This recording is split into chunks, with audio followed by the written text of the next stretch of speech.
Hello, ladies and gentlemen. Welcome to another Made in England with me, Richard Vose. Very nice of you to join me on the 23rd of November as this goes out. I hope you're having a fantastic time. Today, the theme of today's show seems to be monsters. Yes. Are you frightened of monsters? Are you somebody who used to get under the sofa and go and duck under a table whenever a monster would appear on the television? Well, you better be careful because there may be a few in today's show.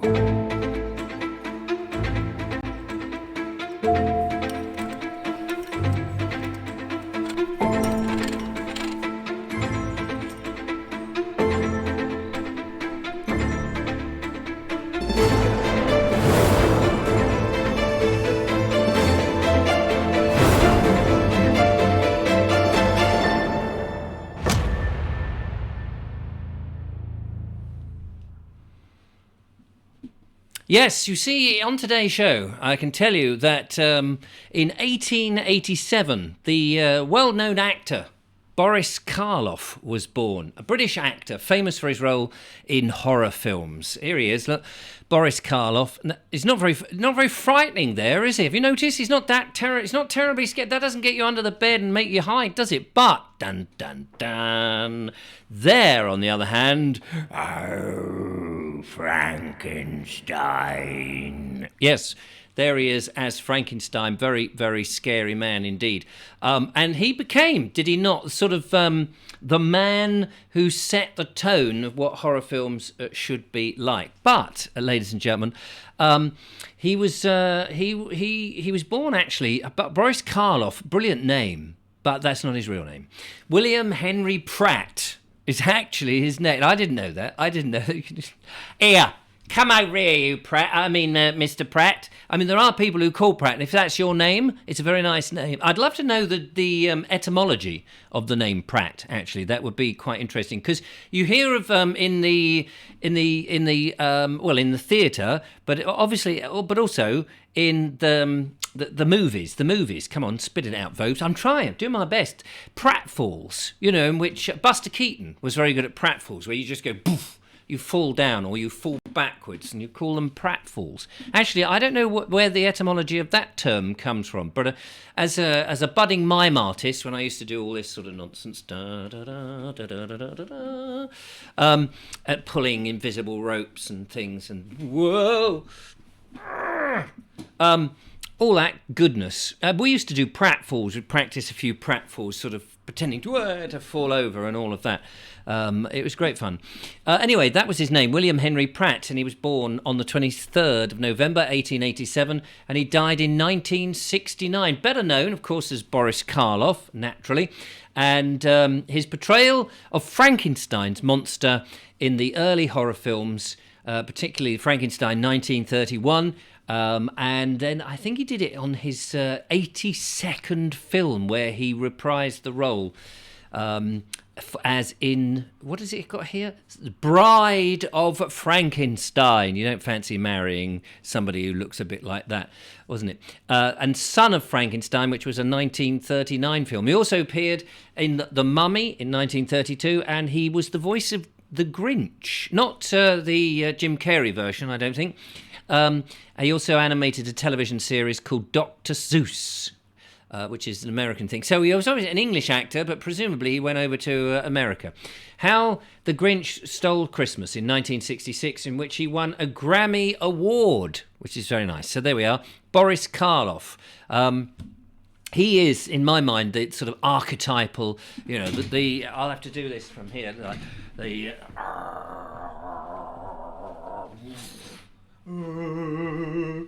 It's funny how in the films, and it's Mary Shelley, wasn't it, who wrote Frankenstein?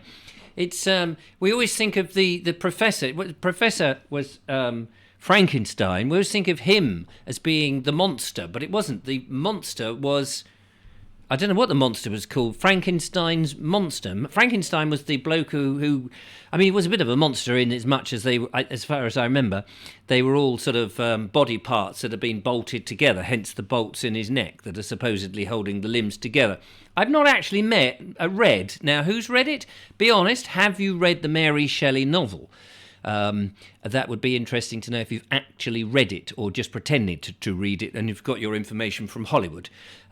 Be interesting. Anyway, send an email. You know what I mean?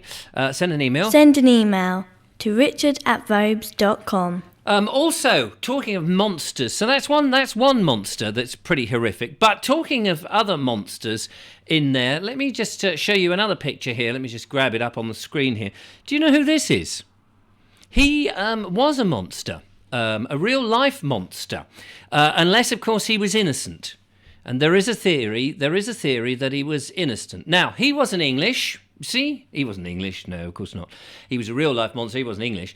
In 1910, American-born Dr. Hawley Harvey Crippin was hanged by the neck, obviously, at Pentonville Prison in London after being found guilty of poisoning his wife and dismembering her body. Well, it didn't do too much of that because of the drop. But he was hanged. Hawley Harvey Crippin, usually known as Dr. Crippin, was an American homeopath, ear and eye specialist and medicine dispenser. I thought he was a dentist. That's what I understood he would be, but apparently not.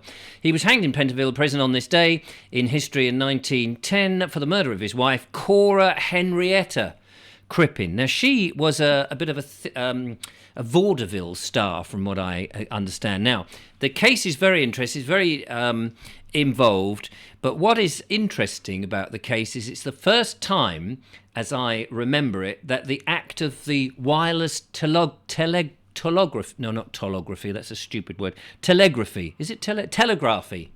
Telegraphy? Telegraphy. Anyway, that, you know,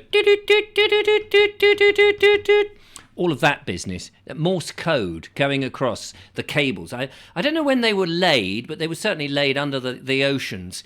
And there was various things going on. The woman Cora, who it's claimed that he hanged for it, and he was found guilty of it, although later people say it wasn't him. She was murdered. They'd moved into this house. And they were all right, but both of them seemed to be having affairs with other people. And it seems that old Crippin was having an affair with Ethel Leneve. I don't know if that's how you... Leneve?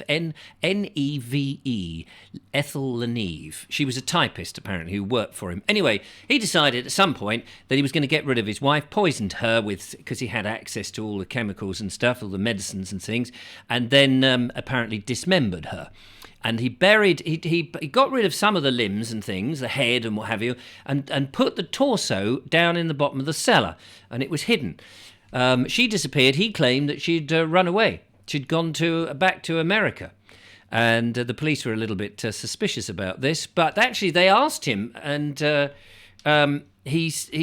he convinced the police at one point with his story, but then he fled with his lover, who he dressed up as a woman. I think they went to Brussels or somewhere, and then they took a journey across to America, or Canada. It went to Canada.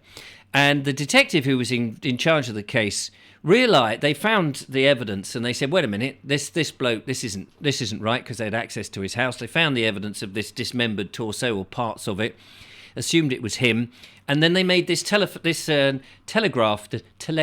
There we are, telegraphy. Got it. I got it. Thank you. I've got it. English language. It's so easy. And so suddenly there was the over into Canada to say, don't let him get off the ship, because the captain or somebody on the ship thought that it was him, had spotted him and had been in touch while the ship was going along. We've got Crippin on board, and more of this wireless telegraphy stuff was... I guess it wasn't the cables then, because it was wireless, wasn't it? Yeah, so it must have been aerial. Anyway, the signal was sent, and apparently the detective, he shot across the ocean, got up to St. Lawrence River, and got there on a faster ship than Crippin, and met him dressed as I think he was dressed as a pilot or something, and he said, do you know me? I'm Inspector whoever it was. And Crippin apparently said, thank God it's over. Well, he went to court. I've got a picture of him in court, actually, where the trial... I thought I had a picture of him in court. Hang on a minute, where's that gone? Here it comes. Picture of him in court. There. That's him on the left, and the woman with the very large hat, I think, is Ethel Lenave. Anyway, they were found guilty, and he was hanged on this day. But, as I say, some people seem to think that he was possibly innocent. And so, I mean, it's very difficult. Lots and lots of different evidence about it. So, anyway, that was that. So he was a monster, as far as, you know, if he was guilty, which I don't know. You know, it was 1910. So there we go. In 1915, on this day, the famous World War song was published by Felix Powell and George Asaph, who were really apparently two brothers from Wales. But it was a famous song that was sung by many of the English. Guess what it was? It was, of course, pack up your troubles in your old kit bag and smile, smile, smile, while you've a Lucifer to light your fag. Smile, boys, that's the style. What's the use of worrying? It isn't well worthwhile. I can't remember the exact words. Oh, pack up your troubles in your old kit bag and smile. Yes, that was... let's turn the reverb off there. Where is it? There it is. Sorry about that. Pack Up Your Troubles in Your Old Kit Bag was first were published, as I say, in 1910. So that was a monstrous time. In 1915, beg your pardon. Monstrous time for people. They were trying to smile as they went over the top, and the old Gatling guns took them all out. Horrible, horrible. I mean, when you think we are going through some troubles in this current day and age, and it is quite awful, of course, it's awful, some of the things that are happening. But when you look back in history at the atrocities that happened, that the governments put people through for, you know, a fight. I mean, it was quite, it's mind-boggling, the things that people had to suffer in lots of different situations. I think it's just frightening. So anything to cheer them up. So there we go. There was a song, Pack Up Your Troubles. Now I was in, I did a production, not a whole production, but it was actually the whole production of Oh What a Lovely War that was put on at Christ's Hospital in Horsham, just outside Horsham. A brilliant production of that many years ago, and one of the songs we did was that, and Whoosh, There Comes a Whiz Bang. That was another one, and at the end there's a soldier who is dead on barbed wire, and poppies fall down, and it's a sort of silhouette that finishes the show. I was the dead soldier. That was me. I did other things in it as well. I was one of the soldiers that there was a scene where they're all being in command on the parade ground, and they're all being put together, you know, sort of attention, and I was the one that kept getting it wrong. I was your sort of Norman Wisdom type character. Phobes, get it right. Anyway, Pack Up Your Troubles. Now, there in 1963, ladies and gentlemen, something fantastic happened that people... Well, I say fantastic. Obviously, it depends if... you were in lists at the time but that's another story. But something else also happened in 1963, apart from a very cold winter. Yes, first broadcasts on the television, and has been the longest running science fiction series in the world, I understand. Yes, it was, of course, Dumbalum, Bumbalum, Bumbalum, Bumbalum, Bumbalum, Bumbalum, Bumbalum, Bumbalum. Yeah, you know what I mean. It was, of course, the we will exterminate. It was, of course, Doctor Who. That wasn't Doctor Who, that was one of his foes. Now, a lot of people know a lot more knowledge about Doctor Who. I'm not even going to pretend to talk about it. But I know that the lovely Julia and I have made a little video about Doctor Who with some of our views on the Doctor. So let's have a look at that. Well, here it is. Wow. Yeah. It's big on the inside. It is. A lot of people say that, especially when I'm doing a bit of time travel. So, I wonder why. Well, in, what was it, 1963? Yes, the first episode was of the Doctor Who series, multiple, was aired on BBC. On this day.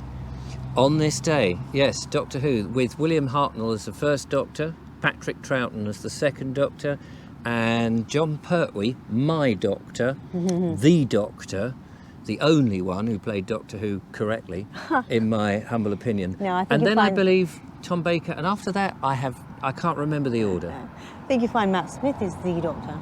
Matt Smith. Who's Matt Smith? He was one of the best Doctors. Is that I don't after- actually believe that. It's Is just that- he's the one that got me into it. He got me Right. loving the universe of Doctor Who? Doctor Who, yeah. Am I right in thinking it was Eccleston, somebody Eccleston, Yes, who Eccles Cake. Ecclescake, who started the newer series of them when they brought it? They revived it, didn't it? And I still haven't forgiven him for only doing one season. I mean, come on. Right. And then there was the guy who was in Broadchurch, Yeah, who's David Tennant. David Tennant. Was Matt Smith after him? Yes. And then there was, And then there was the guy what's his from name?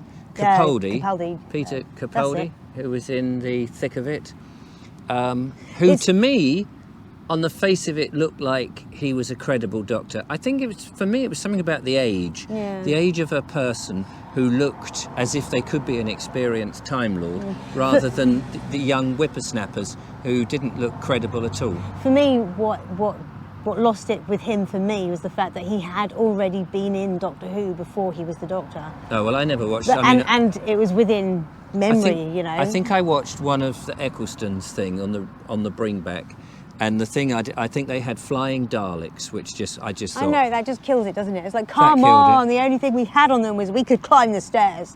And it wasn't episodic then. It was one episode was one story. I don't know if it's changed. No, stories can carry over now. Right. Sometimes But in the old days, there would be the cliffhanger of the Doctor Who. You know, Doctor Who would suddenly open a door and there would be a bunch of Daleks or the Sea Devils or whatever, and you thought, how the hell is he ever going to get out of that? And you had to wait for the following week.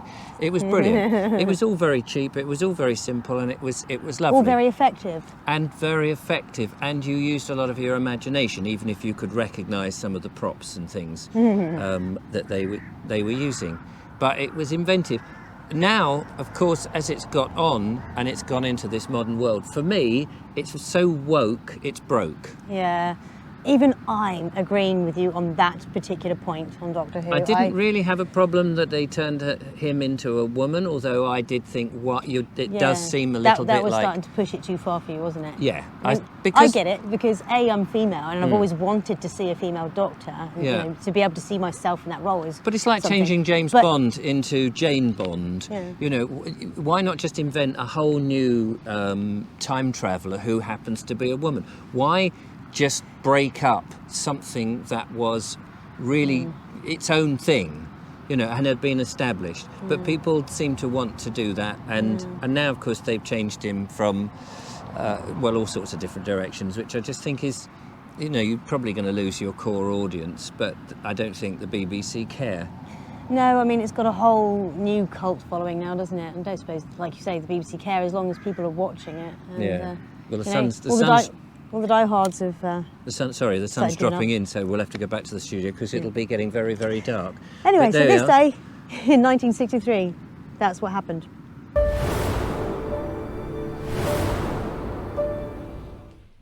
Yes, it's a shame, isn't it, that it's gone in that sort of weird direction. I hope they can pull it back and get people interested in it. It was a brilliant series when I was a young person growing up, and it did have me hidden under there. My favourite, as I said, was, of course, John Pertwee, but let me just come out of all of these things. Here we go. This was, of course, William Hartnell, and he started it off. He was the first character, and he's an aged person, so he looked like a credible Doctor, as I said in that piece there.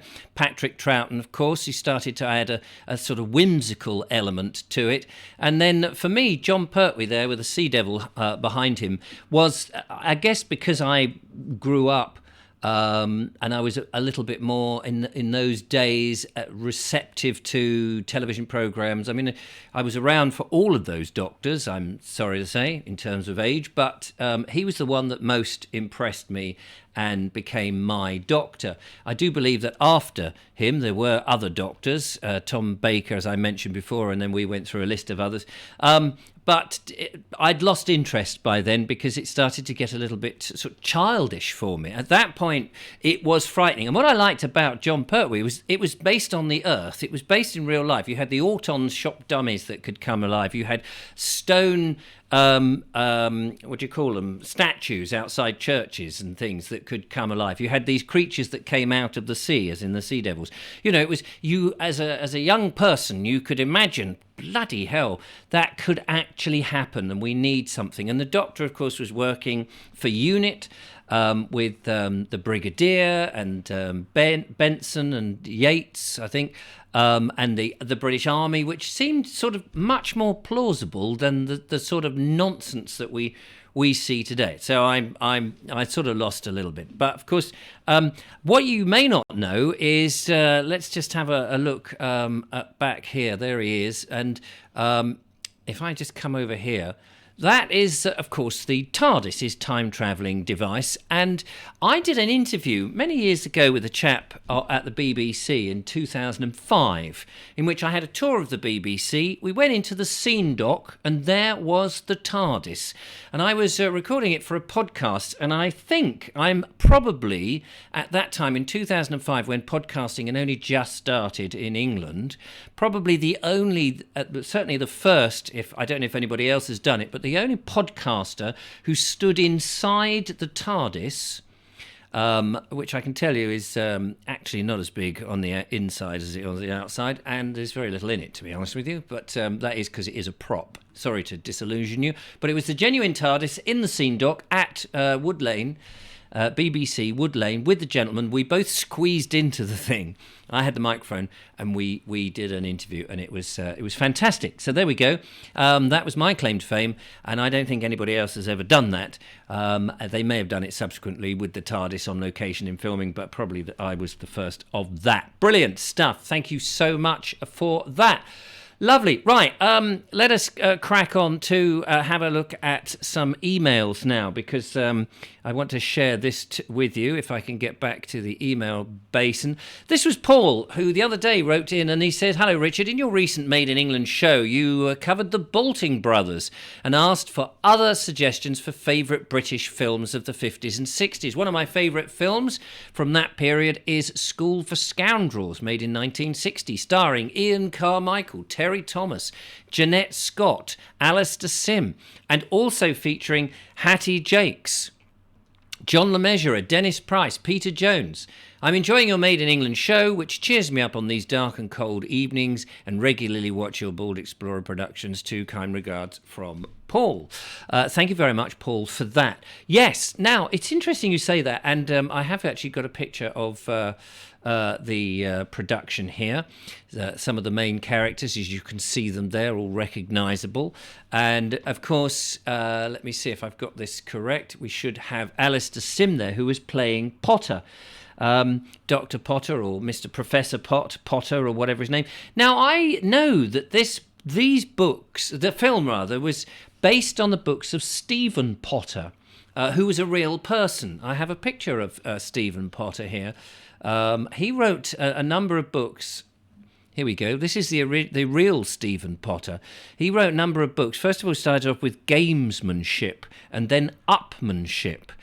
Fascinating. My dad used to tell me about these. I think he wrote them in the 50s, and they became very popular. They were sort of these, it was a fake self-help type books, if you like. These sort of special, skills, but it was a piss take, really. It was a satire on comedy, and there was this one thing in lifesmanship. In order to be one up on somebody, my dad used to tell me about something called Plaid's Placid Salute. So if you were in a car back in the 50s, and somebody cuts you up, or rather you cut them up by mistake, you're at a turning and you don't let somebody out or something. The idea is you just sort of put your hand up in this very sort of placid way and go, "No, it's all right. It's all right." And this is called Plaid's Placid Salute, giving the other person the illusion that it was their fault that you cut them up, that they came out just that little bit too quickly as you came. No, oh, don't worry, I'll let you off. And you put your hand up like this. And there was a whole load of these sort of simple things that you would be one up on the other. It was all psychological nonsense, really, of course, but it was fantastic. And I've always remembered that, Stephen Potter. So School for Scoundrels, brilliant film. If you've not seen it, do check it out. It's absolutely brilliant, absolutely wonderful. Thank you very much for that. We have some more emails to delve into here. We have one from Ellie who says, Richard, oh yes, this was when I was talking about alcohol and whether you were in for alcohol or out for alcohol, or whether you could tolerate it or not. Thanks for all the comments, by the way, on all the videos that we get. So she says, Richard and Julia, as you know, I was a publican for 21 years and I was teetotal for the last 15 years of that. There are many reasons why I decided to give up drink, one being that I had the responsibility for the whole pub, plus the bed and breakfast upstairs, and if the fire alarm went off, I would have to evacuate the whole building. If I was inebriated, I wouldn't be in a fit state to do that. No, of course not. She says, as the manager stroke leaseholder, I had to be on the spot to make decisions and needed to be in control of my full faculties all the time. And naturally you would, of course. Also, if we had naughty, inverted commas, people in the pub and I needed to ask them to leave, I needed to have my wits about me or the whole situation could have blown up, which would have been quite tricky. Another reason was because of what it did to people. That is the drink, of course, both mentally and physical. People could turn into monsters when they'd had a drink. All the best from Ellie. And you're so true. My mother was an alcoholic, so I saw all that Dr. Jekyll and Mr. Hyde talking about monsters and the monsters of drink, you see. The show is very well knitted together, is it not? Oh, yes. But yes, the evils of drink, absolutely a nightmare. But so I could see exactly why you wanted to do that. Now, Nikki's been in touch and says, Richard, we brewed up a cup on our camping stove at the top of Mill Hill in Shoreham, overlooking the beautiful Downs. It was about 4 o'clock and quite dusky, and as such the traffic was building up. The stream of lights on the A27 was interesting as there were planes coming in to land at Shoreham Airport. All the best from Nikki, and she sent in a lovely picture from where they were. Let's have a look at that. There we go. Look at that beautiful evening picture. If I zoom in a little bit there, we can see just up there's this is looking west from just above Shoreham, and that's Chantonbury Ring on the edge of the Downs. And if I take my cursor along here, you can see some of the floods. Look at this. That's the Ada coming up here, the River Ada, and the floodplains. Amazing, wonderful, and that lovely red evening. We've had some interesting weather. We've had a lot of rain and we have had some sunshine. It's actually sunny this evening, so that this afternoon as I record this. So thank you very much. Now, running out of time yet again, but we still just about have time for this. This is a butter churn. Was brought to me by Tim. He bought it in Plymouth, actually. And it's got a paddle inside, and you turn this like this, and you put in double cream, is what I understand. Thanks to Welshman Jason Patrick for sending me a video which explained how you use exactly this jar. You put in your double cream in here, and you keep going, and the milk, the buttermilk separates from the cream, leaving you with butter. You drain off the buttermilk, and then you have butter. Now, it's a fascinating thing, but I was looking up to see whether it was cost-effective to actually make your own butter. I'm sure that there are, I don't know whether there are any less purities in it, but you've got to access or get hold of double cream to begin with. And once you've got hold of double cream or the cream of the milk. Now, in the old days, you used to get bottles of milk and you could get, Gold Top, which had a lot more cream in it.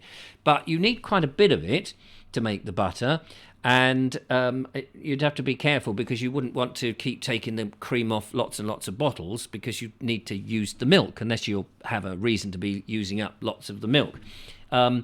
And actually, I worked out that it's no cheaper, which is a shame because that's what I was really looking for. Can I make my own butter cheaper? Because the price of butter at the moment is through the roof, like right up there, which is a bit of a swine. Now, I noticed in this 1948 Hobbies little catalogue, which somebody lent me very kindly, thank you very much, was a butter churn, how to make your own butter churn. So you could buy one, or you could build one. And I'm thoroughly impressed with this this magazine here. I wonder if I can put it on the. Let's get that in the right place. Oh, actually, I'll do that. Hang on, bear with me, caller. Where are you? I'm always losing the picture. It's very difficult to hold it. So there we are. Make a simple butter churn, and it tells you how to whack it all together, and it tells you about it. But look, also in there, cigarette holder. You can make your own cigarette holder, and each week this wonderful little magazine from the 40s would come out. If you wanted to make a rocking blotter or a simple bookcase, it says, from offcuts and bits and bobs. I love the fact that this is one of those sort of do-it-yourself, get up to speed and make do and mend type things with lots of ideas. A very thin, slim magazine that would come out. Threepence it was. Threepence. That was the 7th of April, 1948. Brilliant stuff. Hobbies magazine. Have you got any favourite hobbies? Love to know. Do you? I guess these days they're glossy magazines, not as simply produced as that. I love all that sort of old, get off your backside and do something type touch. Wonderful. Anyway, that's it for today. Thank you so much for watching. I hope you've enjoyed some of it. Do tell me who is your favourite Doctor Who and why in the comments, or of course send an email to richard@vibes.com. We'd love to hear from you, and if you do, we'll read out your email and all of the rest. But that's it for today. Thank you very much for watching, and I'll catch up with you tomorrow. Till then, bye-bye.